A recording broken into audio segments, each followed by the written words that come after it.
Hey everyone, how's it going? We just got the closing bell for Monday, October 7th.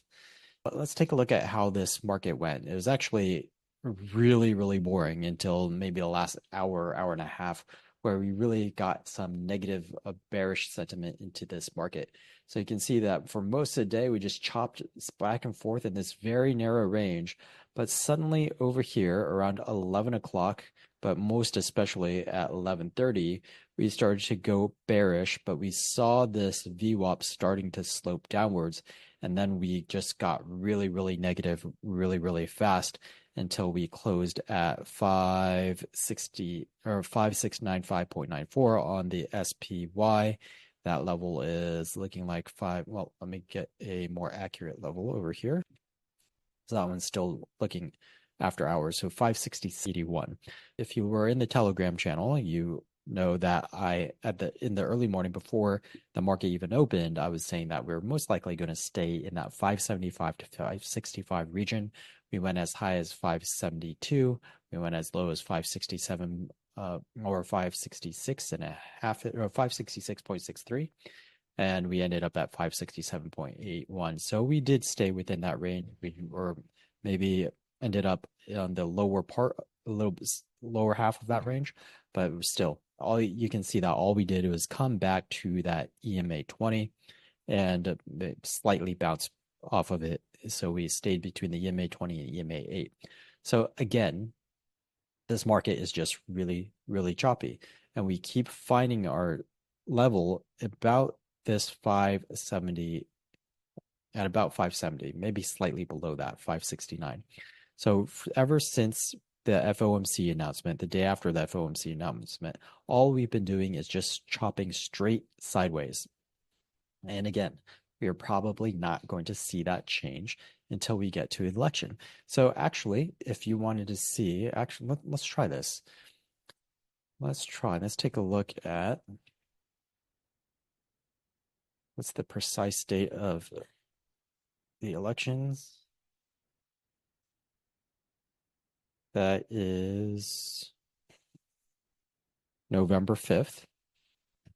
So let's see what we can build using this information. So let's go for Iron Condor on the SPY. And we'll go out to November 1st.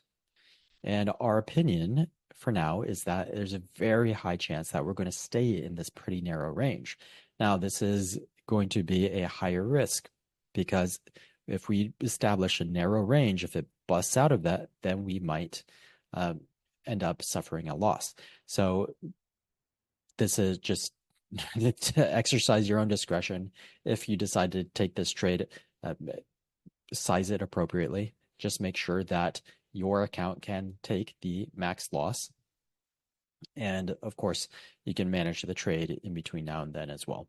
So if we go to 563, actually, this is actually not bad. Look at that. Look at the reward to risk ratio. That's excellent. That's excellent. Are you willing to risk $115 in order to make 385? This is looking actually really, really good. So if you believe the analysis that we've had in the past 2 weeks, we kept on saying 2, 3 weeks actually by now that we're going to chop sideways, and that's actually happened. And even though we're having an elevated VIX, we have VIX up at 22 now, 22.67. It's still just not really going anywhere. It never really went below the 565 level. And we have this EMA 20. So we are chopping in a very, very tight range. Now, if I want to give myself a little bit of leeway, then I can move this down to 560, move this up to 575, and maybe even 580. If we really wanted to give ourselves some space, then we could do this right here. And you can see here, even this is offering a pretty good reward, better than one-to-one reward to risk ratio. And we have a really wide range here. So this is, I think, is an excellent idea right here, because what are the catalysts that are going to break us out of that range? Like I've repeated, I'm just going to end up repeating myself over the past couple of weeks. We've had the FOMC, we've had China, we've had the Middle East, we've had Ukraine, we've had all these different companies report earnings. We've had the the interest rate, the reversion of the interest rate curve. We've had so many things, and nothing has broken us out of this sideways range. So this is pretty good. A one-to-one reward risk ratio, or a what we had earlier. Actually, let me just save this for now, and then we will rebuild that 563, 573, and build this out 578, 558. Okay, I believe that was the one. Yeah, three, uh, better than 3-to-1 reward risk ratio on this one. So, what are your chances of it staying in the 565 to 573? They're pretty good. Let me run the gamma so we could take a look at that. Give ourselves a little bit more input.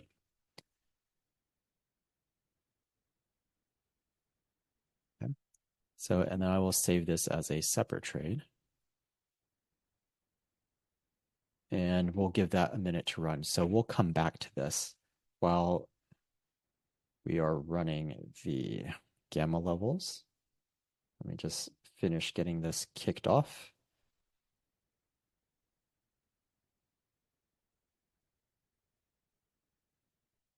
And we'll come back to that when it finishes. So S&P, from a technical standpoint, it still looks bullish. We still have a good number of stocks above their 50 and 200-day moving averages. Our CPC is signaling absolutely nothing. It's smack in the middle. Our volatility is the one thing that is kind of destroying the picture here. We have the volatility moving upwards, but again, for such a large movement for volatility and such an elevated volatility, that we've been chopping sideways. And that, I believe, is a reflection of just uncertainty around the elections. Remember, high volatility doesn't equal directionality. A lot of times it is associated with a downward movement in the markets, but it's not a guarantee. All it means is that we're fluctuating back and forth, or that actually technically what the VIX means is that the options market is really unsure of where to price everything. So you can see that it wasn't not necessarily associated with an increase in the ATR. So when I look at the VIX, you can see that that movement upwards really started around Feb 26 or 27. Sorry, September 26 or 27, and really started moving upwards. Let's see where ATR went since then. 26, 27. You see it was very flat. Let's see if I can make this bigger. That's probably the best I can do without massively changing things. See, 26 was at 6.12, and right now it's at 5.85. It's actually been going down a tiny bit, but I would call that same, sideways. So that increase in VIX was a reflection of market expectations. Some people say market maker expectations, but it's really a matter of where the market goes. And a combination of the market and market maker expectations of where the S&P could end up in the next month. 1 month from now is just beyond the elections. So the elevated levels that we're seeing in the VIX right now do not necessarily mean that we are going to go downward. It just means we're not sure. And that upcoming election is muddying the picture. And I've been saying that if we break out from this 565 to 560 level, or above the 575 to 580 level, then the market can really start running. And without a catalyst, it's not really going to do that. So these iron condor type of trades are excellent in this situation. You just decide if you want a wider range of possibilities and have a roughly one, a slightly better than 1-to-1 reward risk ratio, or you believe in this narrow range that we've been trading in for 575 to 565 and then get a 3-to-1 reward risk ratio. But what if you didn't want to do it all the way to election? We could take this 1 week at a time. We could have an expiration of next Monday, which would be the 14th. So if we did that with the same legs, so we don't have all the same strikes available, so we could just do that. Do this. And we have a 1-to-1 reward risk ratio there. So whatever looks good. I personally, just me, this is my style of trading. I like high reward to risk ratios. I like to put up a small amount of capital and have the potential for a large profit back. So personally, I tend to move towards those, or you could do a combination. And the other thing that you could do is, let me load in that non-modified one. This one. Okay. The other thing that you could do is you don't have to hold it to expiration. We could hold it for a week. So just say that from now, we hold it for 1 week. So into the close of the following Monday. So just say we hold it till about partway through.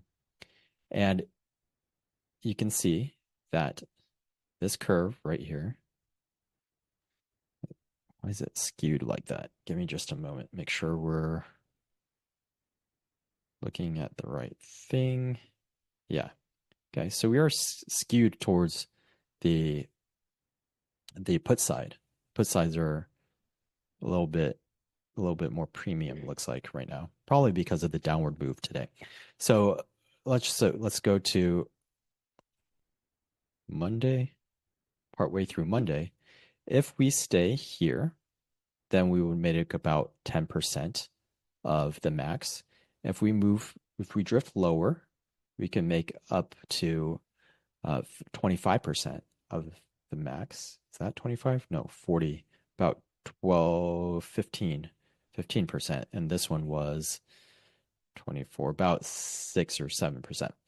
So we don't have to hold it. And then if we just go out another week, the 21st, okay, then we're looking at potentially about 80, so 1/5, about 25% of the maximum. So you could play it that way also. Of course, because these trades, they operate on time decay, the closer we get to expiration, then the more the closer we'll get, the more P&L we'll get. So these are two excellent ways of capturing: one, a wide range, but a better than 1-to-1 reward risk ratio; one, a narrow range, but over a 3-to-1 reward to risk ratio. So I'm just going to keep these saved in the save trades, and we can keep track of how well those do running up into elections, because we've had so much going on over the past 2 weeks, 3 weeks, and really this market hasn't moved. So our trade thesis that we're building this trade on is that that's just going to continue through the elections. So we'll see how that one does. So there's not going to be, because all the market did today was chop literally for the first until the last hour and a half of the market, and then it started going down. But on a day-to-day basis, you can see that it really didn't do that much. So everything that I would have to say today, I have already said it last week and the week before. The picture just hasn't changed. Let's make sure I don't put my foot in my mouth and just look at a few more things. DXY, the dollar. See, the dollar stopped moving up today and just went sideways. So we don't have that same pressure on gold or oil. Let's see what gold did. Gold chopped sideways as well. So no different in either of those pictures since Friday. If I look at oil, oil moved up. So we are clearly above this now, and now we have to start to be concerned about recessionary forces, but that is further down the road, at least 2 or 3 months, potentially 6 to 12 months down the road. And then if we look at our TLT, our bonds continue to move down. So same thing as oil. This starts to that's the reversion of the yield curve. So we need to start to be somewhat concerned that there are building recessionary forces coming up. We also have economic reports. So this Wednesday, we have FOMC minutes. We got a 50 basis point rate cut. I don't think you're going to discover anything inside the minutes. We have CPI that'll tell us how the latest inflation read is doing. And then we have PPI, again, the latest inflation read. So for now, I don't think those are going to be in heavy focus. Probably the next CPI and PPI numbers are going to be more followed and more reflective of what has happened since the previous 50 basis point rate cut, because not enough time has passed between the rate cut and this report. This report might not even cover data since the FOMC cut rates last time. That's why I'm saying that this one won't be as important. The subsequent ones will have had some time for the 50 basis points to operate and to trickle through and to have at least some sort of effect on the short term. So these I'm not expecting to really move the needle all that much. And another thing that we can say is that if we look at the Fed Watch tool, we are interesting. Now, last Friday, we were pricing in a 1% chance of a rate hike, and now we have a 15% chance of a rate hike. And you can see that a week ago, we had where do I go? Okay. So we were saying a 0% chance of staying the same, but there was a 65% chance of us cutting by 25 basis points, and then 35 chance of cutting by 50 basis points. So last week, at some point, we actually saw up to 55% chance of a 50 basis point rate cut. So we went from 55% down to 34%, down to 1%, or to 0%, and a 1% rate chance of a rate hike, and now a 50% chance of a rate hike. So we're completely swinging around, which is interesting because we're seeing that in the TLT, but we are not seeing it at all in the S&P 500 because the S&P 500 has just been chopping sideways. So what that is telling me is that currently bonds are still sensitive to CPI, PPI, but the S&P 500 is not sensitive to it at all. We are just sitting here waiting, probably for the election. So that just gives me more confidence in the trades that we outlined over here, these paper trades. And again, take your pick. Do you like a wide one with a little bit better than 1-to-1 reward risk ratio? Or do you like the skinnier one where you have a less chance of the market staying in place, but if it does, then you have a much bigger reward versus the risk that you're going to take. But based on evidence, based on all the things that have happened over the past few weeks, this market really has just stayed between 575 and 565. So it's not unreasonable. It's not an unreasonable chance that we could stay in that narrow range. That's the development of a trade idea for today, or at least you have the trade idea, then you have the timing. Timing is now to the election. We have our execution, the structure of how we're going to play it. That was the two different iron condors. And then if we go into the trade, then it'll just be a matter of managing it. So we hit all four components of a trade. So we'll just be watching this and paper trade, watching this and managing it as we go along throughout the life of this trade for those two trades. Okay, so everything else, we went over it. Nothing has changed over the weekend. Nothing has changed since Friday, including today's session. So all we're doing is just chopping sideways. And probably our best option, our best bet is to either bet that we're going to stay the same going into the election, or that we're going to have a large move after the election. You could play it that way as well. And maybe since probably we're going to keep on chopping sideways, tomorrow I might show an example of that. So that's it for today. Have a wonderful rest of your day, and I will see you tomorrow.